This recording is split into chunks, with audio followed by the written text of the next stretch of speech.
We saw in the lesson on electromagnetic waves that if an alternating current is passed into a conductor, an electromagnetic wave is produced.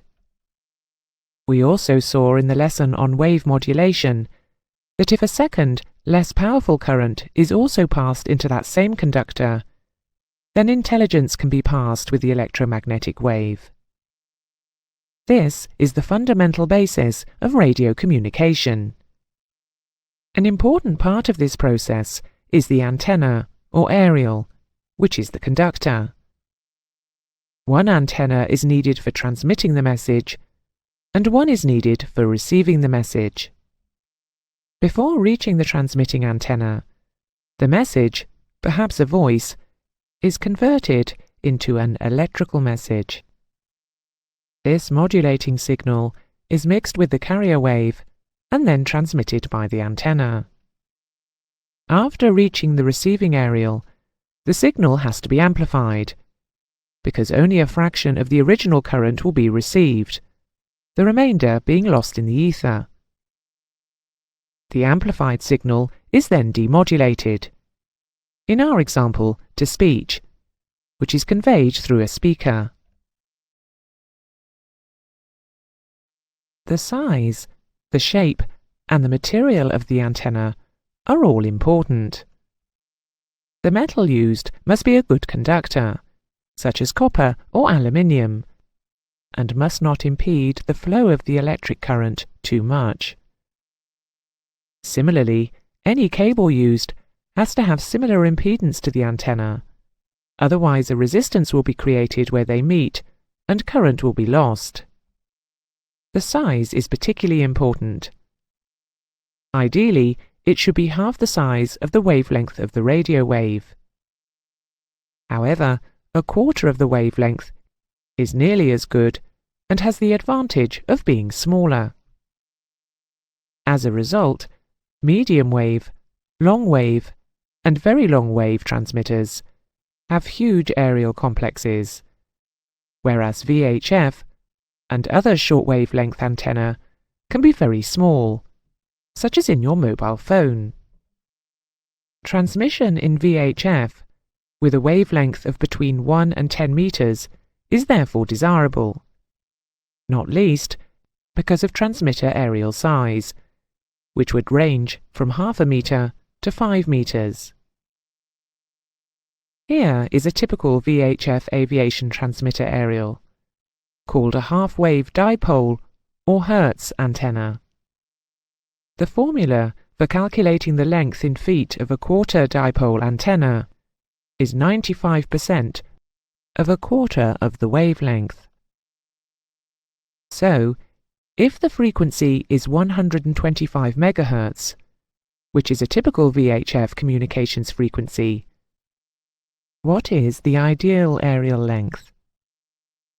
Don't click to continue until you've got an answer. You should have been able to work out from the previous lessons that 125 MHz gives a wavelength of 2.4 meters. So, 95% of a quarter of 2.4 gives us an ideal aerial length of 0.57 of a meter, or 57 centimeters. Let's look at a half-wave dipole. It is divided into two equal lengths, with each half connected at the center to a feeder cable, which carries the alternating current. You will be familiar in your home with a ribbon antenna attached to your tuner. This is a half-wave dipole. The emission from a half-wave dipole antenna is greatest at right angles to the center of the antenna and at zero at the ends of the antenna. The pattern or polar diagram of the emission is called toroidal. It looks like a fat donut with the antenna in the center. Some half-wave dipoles, known as folded dipoles, have a second conductor joined to the ends. These are used to achieve a broader band of frequency emission, such as the aviation band from 118 to 136 MHz, rather than targeting a specific wavelength.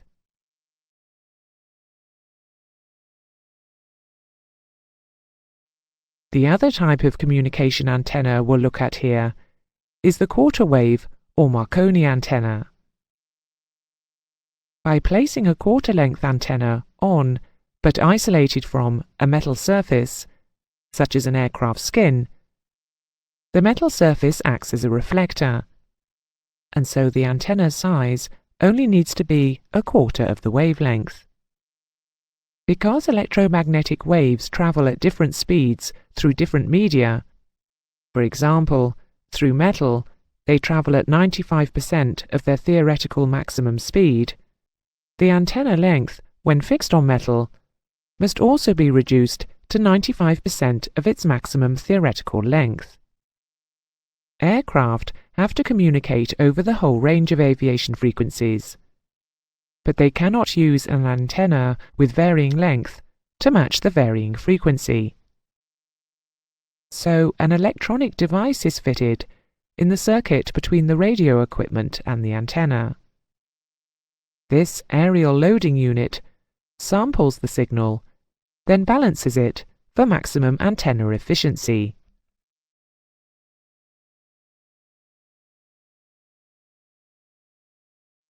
Radio waves would normally travel in all directions from an antenna, but this would be wasteful for many systems, such as radar and instrument landing systems, which need to be direction-specific. The simplest way to achieve directivity is to add elements, called parasitic elements, to the antenna. If we place a metal plate 5% longer than the antenna at a distance of a quarter of a wavelength from the antenna, and in the same plane, it will act as a reflector.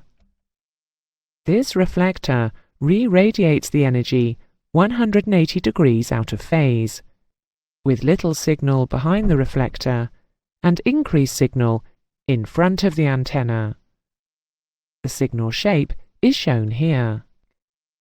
This process can be taken further by the addition of other elements in front of the antenna, also spaced at quarter wavelength. These elements are known as directors and are smaller than the antenna.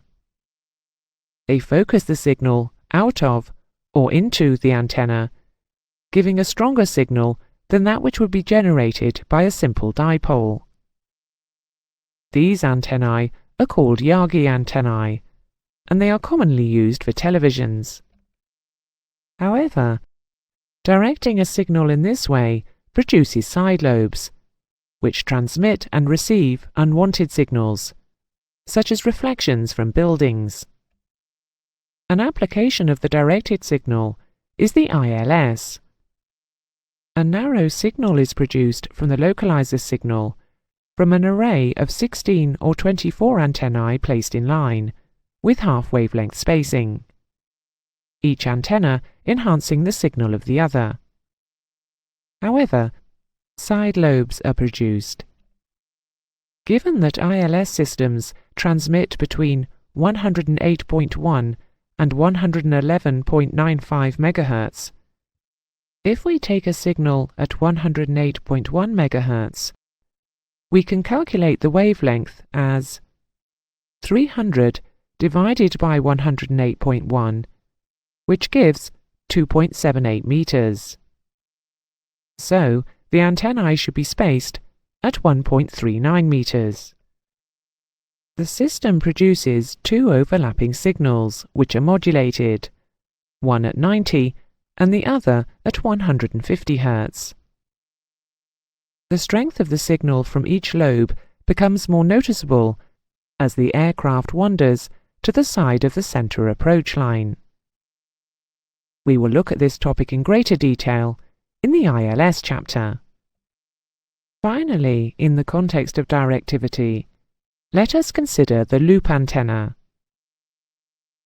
If a loop is aligned with a signal which is exactly at right angles, then the signal will strike both sides of the loop at the same time, and there will be no measurable electrical difference. If the signal is not at right angles, then the signal will strike one side of the antenna before the other.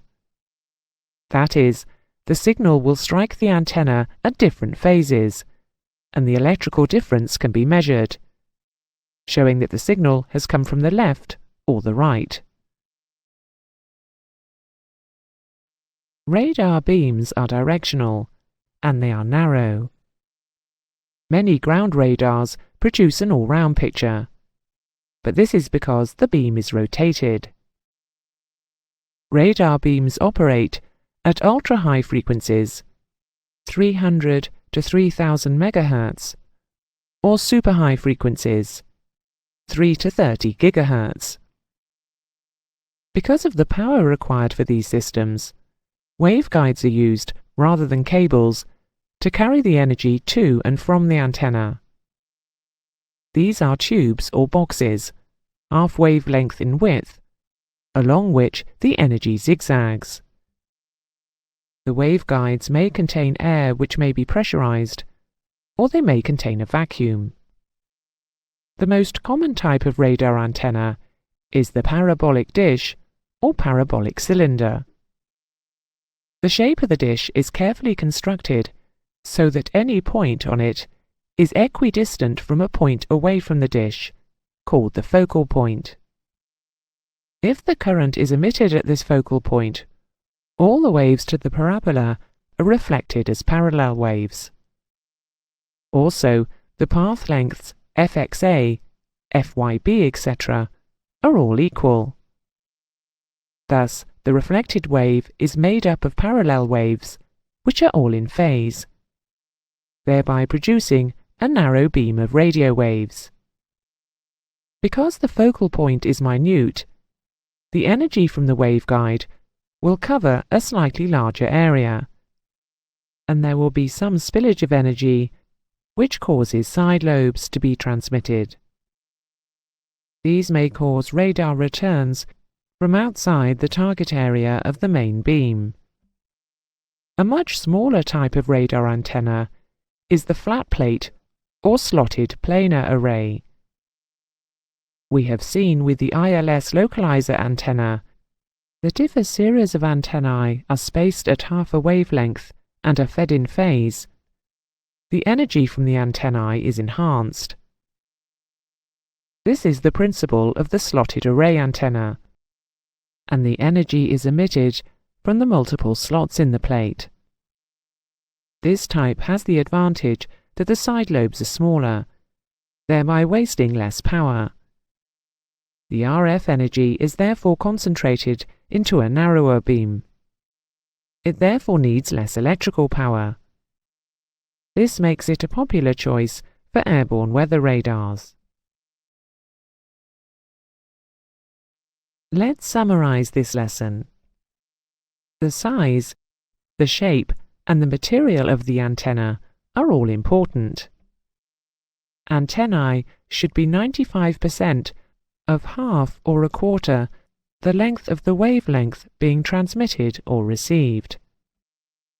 Half-wave dipoles are divided into two equal lengths, with each half connected at the center to a feeder cable, which carries the alternating current. Some half-wave dipoles, known as folded dipoles, have a second conductor joined to the ends. By placing a Marconi-type antenna on, but isolated from, a metal surface, such as an aircraft skin, the metal surface acts as a reflector, and so the antenna size only needs to be a quarter of the wavelength. An aerial loading unit balances the dipole for maximum antenna efficiency. Directionality is achieved in the dipole by adding reflectors and directors. But it can also be achieved by receiving signals in two vertical elements, which will only be in phase when the loop is at right angles to the signal direction. The most common type of radar antenna is the parabolic dish or parabolic cylinder. These suffer from side lobes. A much smaller type of radar antenna is the flat plate or slotted planar array. The side lobes are smaller and need less electrical power. This makes it a popular choice for airborne weather radars. This concludes the lesson on antennae. The next one looks at the Doppler principle.